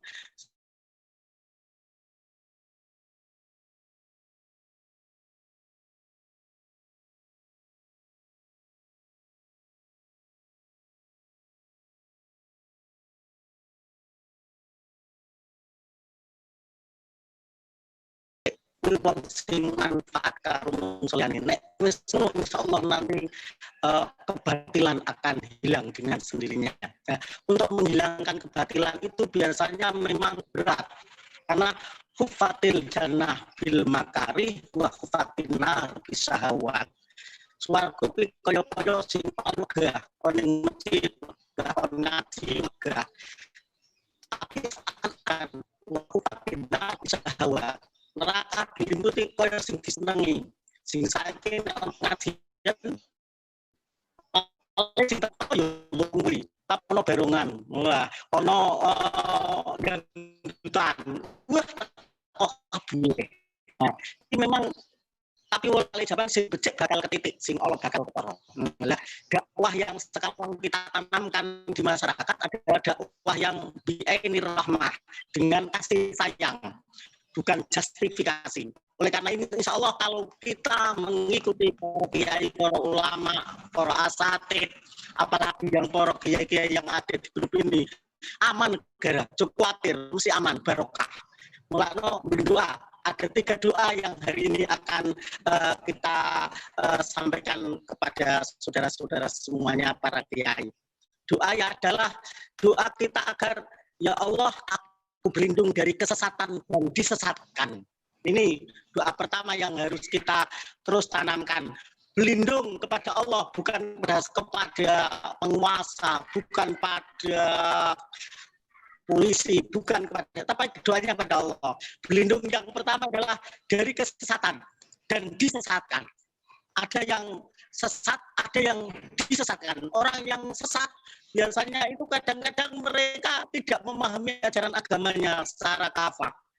Tidak mau belajar, orang tahu gelem belajar terus. Nek wis gelem belajar terus, insya Allah nek dia tersesat nanti akan kembali ke jalan yang benar. Akan setiap harinya mesti ihdinas siratal mustaqim, tunjukkan kami ke jalan yang lurus, bukan jalan yang sesat itu. Oleh karena itu ini kita mohon pada Allah agar dari pucuk pimpinan, presiden, gubernur, bupati, camat, lurah, RT, RW ini kita doakan agar berjalan bukan jalan kesesatan tapi jalan kebenaran. Kalau sudah jalan kebenaran, berkah negara ini. Cukup khawatir mesti berkah. Nek berkah insya Allah turah, anak-anak yang genah, masyarakat genah, insya Allah barokah, rezeki anak, bondone kabeh berkah. Ini keberkahan itu manakala kebenaran ditegakkan. Sedulur kabeh yang dihormati oleh Allah, muga-muga. Yang kedua, berlindung kepada Allah, yakni dari kedoliman dan didolimi. Ini kita berdoa terus-menerus minta kepada Allah, yakni minta berlindung dari kedoliman dari siapa saja, kedoliman dari mana saja, kedoliman di mana saja. Kita basmi kedoliman itu dan didolimi. Ono dolim, ono dolimi. Dan ini adalah segala malapetaka yang ada di muka bumi ini karena kedoliman. Kedoliman inilah yang mengakibatkan berbagai macam cobaan, balak, dan lain sebagainya. Maka kedoliman ini harus kita minta kepada Allah. Kedoliman ini berlindung kepada Allah agar kedoliman dan didolimi kita tidak mau. Karena kedoliman ini yang ada semakin parah. Agar kedoliman tidak semakin parah, maka kita terus-menerus menegakkan kebenaran. Wa qul ja'al haqq wa yahaqqal batil innal batila kana zahuqa. Khawatir, pokoknya kalau kita jalan yang baik, insya Allah kita akan dimenangkan oleh Allah Subhanahu wa Ta'ala. Kemudian yang terakhir adalah doa yang terus kita panjatkan adalah aku berlindung dari kebodohan dan dibodohi. Ini doa yang ketiga ini kita terus mintakan pada Allah, yakni kita berlindung dari kebodohan karena efek semua ini sekarang ini kebodohan. Padahal bukankah di Al-Quran ayat yang pertama ikro, baca. Berarti kita harus cerdas memahami ayat-ayat kaunnya, ayat-ayat Qur'annya, dan ayat-ayat yang ada di muka bumi. Di muka bumi ini adalah ayat-ayat Allah semua sesungguhnya. Oleh karena itu kalau kita cerdas, insya Allah kita tidak akan dibodohi. Saiki iki bodohi gara-gara apa? Wong goblok-goblok, bodoh-bodoh. Akeh wong bodoh digiro-giro, wong pinter onone keminter. Lah ini zaman edian kayak gini. Bilakno nek ana wong bodoh ana karo kiai malah maki-maki, karo ustad malah nundak-nundak, karo Pak Guru dikandani malah gudang-guyu, karo Pak D gumbedhe, karo Pak Lih malah kandani membeli. Ini zaman sekarang ini. Mulane biar tidak dibodohi, kita minta pada Allah. 3 permintaan itu adalah permintaan yang sangat-sangat kontekstual di akhir-akhir ini atau pada masa pandemi seperti ini. Oleh karena itu, dengan cara minta pada Allah dari 3 perkara itu, kita akan terus mengumandangkan, kita terus berdakwah. Karena berdakwah itu tidak hanya mutlak milik kiai, ustadz, mubaligh, tetapi dakwah itu kita semuanya. Setiap kita adalah pendakwah semua untuk menghilangkan kebodohan, untuk menghilangkan ketidakbenaran dan lain sebagainya itu. Karena dakwah kita minimal kita menjadi dakwah di mana saja, di kampung, di masyarakat, kalau kita pendidik di pendidikan. Ini dakwah yang harus terus tanamkan karena mengajak kebenaran. Insya Allah kalau mengajak kebenaran kita jadi orang yang baik dan orang yang muslih, maka akan turun rahmat Allah. Maka di Al-Quran dinyatakan, A'udzubillahi minasyaitonirrajim, Bismillahirrahmanirrahim. Wala tufsidu fil ardi ba'da islahiha wad'u khawfan wa tama'a inna rahmatallahi qaribum minal muhsinin. Ini ayat ini, inna rahmatallahi qaribum minal muhsinin. Sesungguhnya rahmat Allah, kasih sayang Allah akan turun kepada orang-orang yang berbuat baik dan memperbaiki semua lini kehidupan. Kalau ada kerusakan, cara kita untuk merubahnya adalah bersama-sama untuk dengan cara-cara yang baik, tujuan yang baik, niat yang baik, dengan cara yang baik. Insya Allah kalau kita di Indonesia insya Allah aman, damai. Orang-orang barat, orang-orang negara-negara Timur Tengah yang Indonesia kerasan kaya swarga. Sebab wong ning kene ora do glutan. Lalu cara untuk berubahnya juga dengan cara-cara yang baik.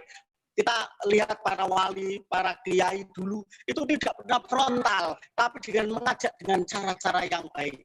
Dengan cara yang baik maka akan mengikuti kita, akan menjadi kita dakwanya berhasil. Keberhasilan dakwah bukan ditentukan hanya materi saja, tetapi ditentukan dengan bagaimana cara melaksanakan di dalam kehidupan sehari-hari.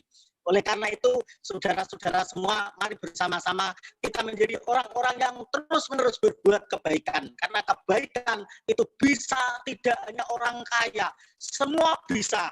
Dari presiden, gubernur, bupati, camat, lurah, dia bisa merubah kebaikan itu. Yang dianya tidak baik, apalagi momentum Hijriah ini, momentum tahun baru ini, harus kita tumbuhkan. Maka 3 perkara yang insya Allah dengan cara yang baik ini dakwah kita akan berhasil.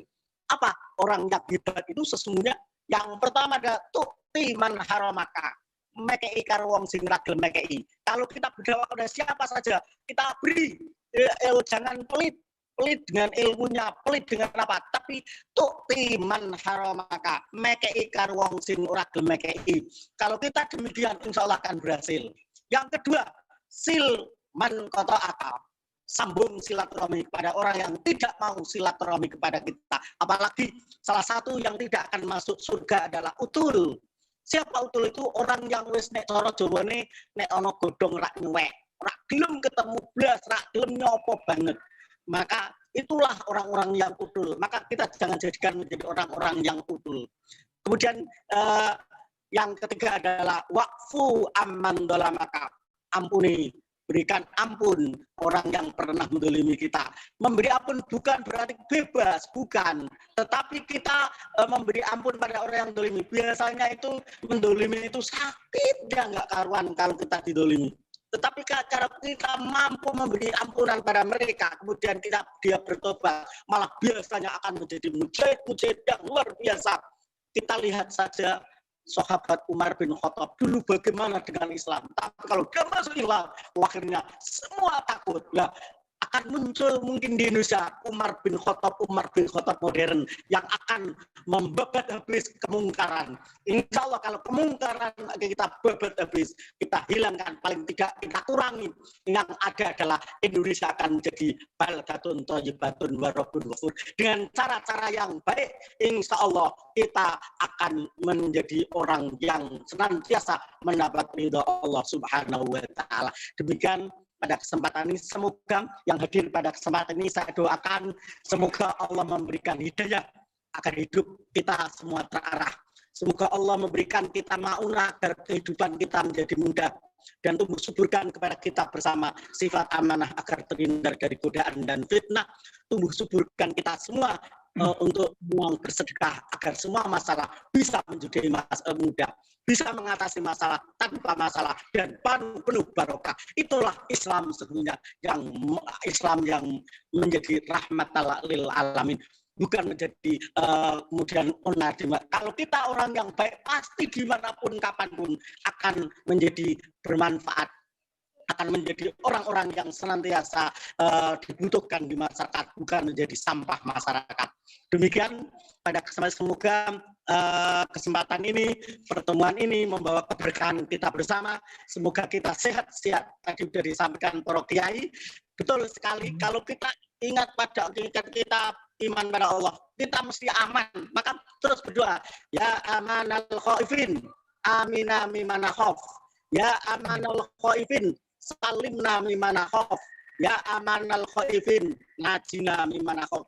Wahai orang-orang yang takut, selamatkan kami dari ketakutan. Wahai orang-orang yang takut, selamatkan kami dari ketakutan. Kemudian tidak hanya kita selamatkan, tapi juga kita menjadi orang-orang yang pemberani membela kebenaran. Aku lu qauli hadza wastaghfiru innal ghafurur rahim. Aku wastaghfiru. Wallahu jazil ila aqwami sabil. Wassalamualaikum warahmatullahi wabarakatuh. Waalaikumsalam warahmatullahi wabarakatuh. Jazakallah Yai Ahmad Asikin dari Kendal, ya, yang merupakan kaul minal ulama yang terakhir. Namun sebelum mengakhiri, kita simak pernyataan sikap dari apa yang kita jalankan hari ini. Ya. Pernyataan sikap ini akan dibacakan atau akan disampaikan oleh Ustadz Muhammad Khairul Anam. Assalamualaikum warahmatullahi wabarakatuh. Ya, waalaikumsalam warahmatullahi wabarakatuh. Ya, tafadhal. Bismillahirrahmanirrahim. Assalamualaikum warahmatullahi wabarakatuh. Wala tastaru bi ahdillahi samanan qalila. Innama indallahi huwa khairul lakum in kuntum ta'lamun. Pernyataan sikap Forum Komunikasi Ulama Ahlussunnah wal Jamaah Pantura bagian Barat. Pertama, khilafah adalah ajaran Islam Ahlussunnah wal Jamaah yang telah termaktub di dalam kitab-kitab ulama muktabar. Kedua, ajaran khilafah adalah dakwah Islam, bahkan merupakan tajul furud atau mahkota kewajiban agama. Ketiga, menolak penyamaan khilafah dengan komunis. Khilafah adalah wahyu dari Allah Subhanahu wa Ta'ala, sementara komunis berasal dari manusia yang penuh dengan kelemahan. Keempat, menolak dan mengecam kriminalisasi atas dakwah khilafah, aktivis dakwah, dan pejuang syariah yang berasal dari seluruh lapisan masyarakat. Yang kelima, menyerukan kepada penguasa untuk kembali kepada syariah Allah dalam mengatur negeri ini agar negeri ini mendapatkan rahmat dari Allah Subhanahu wa Ta'ala. Keenam, mengecam dengan keras pernyataan Menteri Agama yang menyatakan bahwa bibit radikalisme berasal dari aktivis masjid. Namun sebaliknya, mereka adalah generasi terbaik yang akan menyelamatkan negeri ini dari keterpurukan. Ketujuh, menyampaikan kepada seluruh elemen bangsa untuk bersungguh-sungguh berjuang menerapkan kembali syariat Allah, karena hanya dengan syariat Allah sajalah negeri ini akan menjadi negeri yang baldatun thayyibatun wa rabbun ghafur. Tertanda itu kan Forum Komunikasi Ulama Ahlussunnah wal Jamaah Pantura bagian Barat, Ahad 6 September tahun 2020. Wassalamualaikum warahmatullahi wabarakatuh. Waalaikumsalam warahmatullahi wabarakatuh. Demikian pernyataan sikap dari ulama Aswaja Pantura Barat. Kita akhirnya memasuki akhir acara. Ya, quote-quote yang disampaikan oleh para kiai semuanya adalah mutiara-mutiara yang berharga bagi kami kaum awam. Mudah-mudahan juga menjadi kesempatan bagi kita untuk terus belajar kepada yai-yai, juga kemudian ulama-ulama yang hari ini masih belum muncul, masih berada di lingkungan masyarakat, terus dengan keras, dengan lantang menyuarakan apa-apa yang hari ini yai-yai sampaikan sebagai kesemangatan bagi umat untuk kemudian mau dipimpin oleh para yai untuk menuju Islam yang kafah. Baik, untuk menutup acara multaqo pada siang hari ini, supaya kemudian acara ini menjadi lebih berkah, ya, akan ditutup dengan doa yang hari ini akan disampaikan oleh Ustadz Hanif Umar. Tafadhol.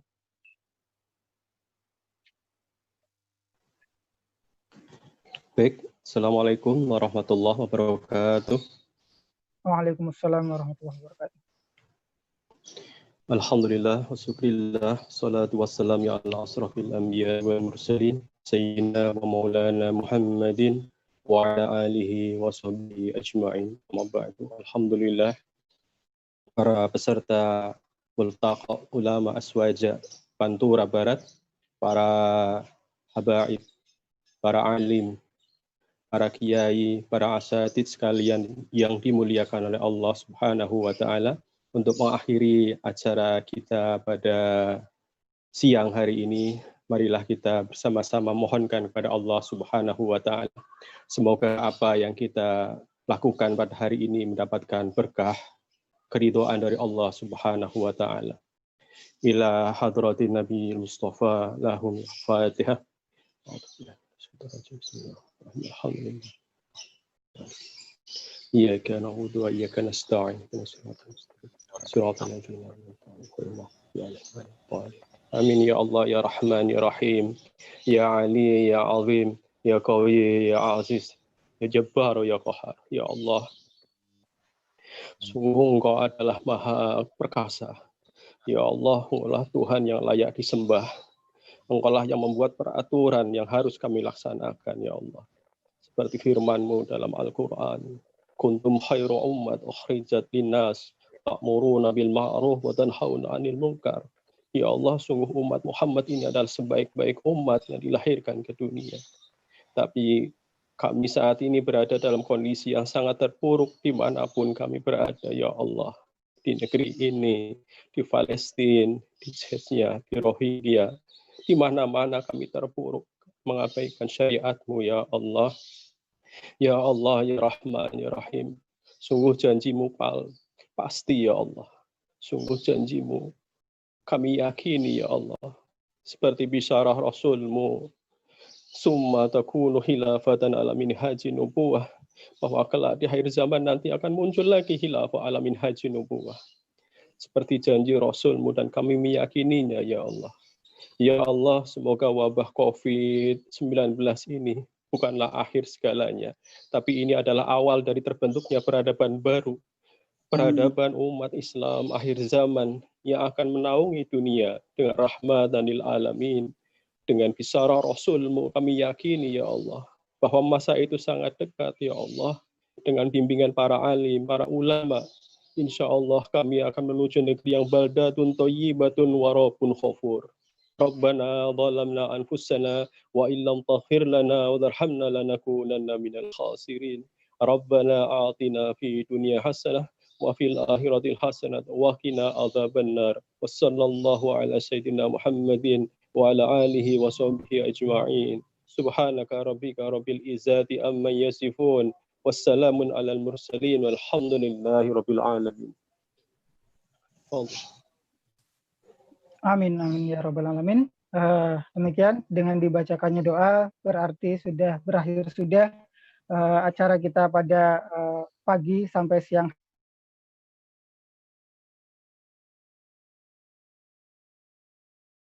Terima kasih banyak, jazakallah khairan katsiran kepada asatidz sekalian yang hadir, baik di Zoom meeting maupun yang menyimak lewat channel dakwah Tegal maupun dakwah Jawa Tengah.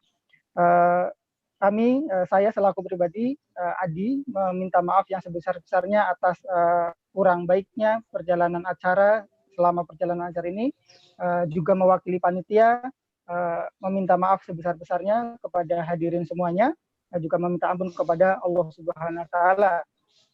Sekali lagi mutiara-mutiara hikmah yang kita dapatkan hari ini juga mudah-mudahan menjadikan semangat yang kemudian menular kepada orang-orang yang lain, kaum muslimin yang lainnya, ulama-ulama yang hari ini masih belum muncul, ya. Oleh karena itu monggo kepada para pendampingnya Yai untuk kemudian diabadikan kuat-kuat beliau untuk disebarkan sebanyak-banyaknya di media sosial, ya, karena hari ini adalah era media sosial, sehingga menjadi penyemangat bagi kita semua untuk menghidupkan dakwah, menyebarkan Islam di tengah-tengah umat. Baik, tidak berpanjang kata, panjang lebar karena juga sudah memasuki waktu zuhur. Akhirnya akhirul kalam, wabillahi taufik wal hidayah. Assalamualaikum warahmatullahi wabarakatuh. Waalaikumsalam warahmatullahi wabarakatuh.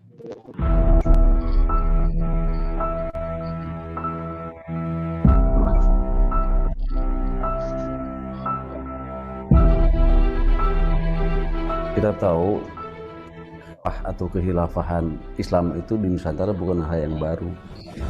Ya, sudah ada hubungan relasi antara kesultanan-kesultanan dan kerajaan Islam Nusantara dengan kekhilafan di Turki Utsmani atau wilayah Arab secara keseluruhan itu sejak abad ke-7. Karena itu Sayyidina Umar juga mengatakan la islama illa bil jamaah wala jama'atan illa bil imarah wala imaratan illa bit ta'ah. Umar sudah memanis bagaimana ditambahlah dia akan katakan dengan adanya jamaah. Sementara cahaya tauhid bersinar di Timur Tengah bersama Khilafah Islamiyah. Jauh di sebelah timur, terbentanglah sebuah negeri yang subur dan kaya raya. Diapit oleh dua benua dan dua samudra, sebuah negeri pelabuhan dagang yang begitu ramai, namun kegelapan masih menyelimuti. Tetapi bara Islam yang berpendar di Timur Tengah akhirnya berpengaruh hingga ke negeri ini, Nusantara. Negeri yang kelak akan diberkahi kemakmuran dan kejayaan, menjadi peradaban yang maju serta dikdaya di bawah kepemimpinan Khilafah Islamiyah.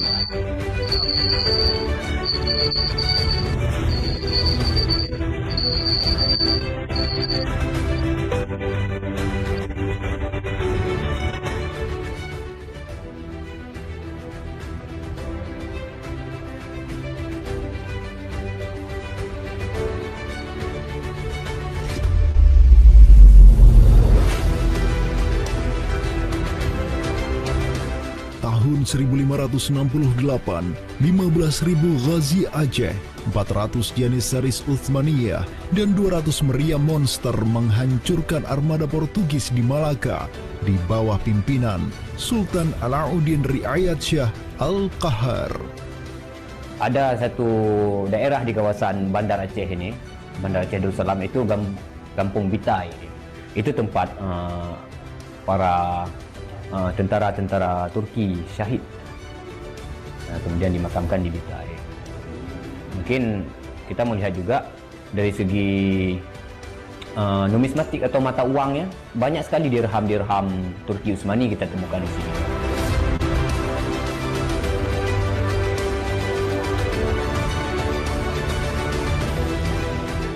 Dari Aceh, Jawa, sampai menyusur ke timur hingga Jaziratul Muluk, Kepulauan Raja-Raja.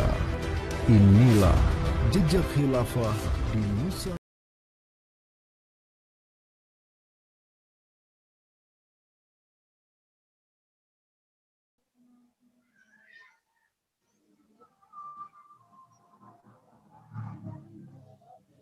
Terima kasih Pak Royai rawuhipun sedanten.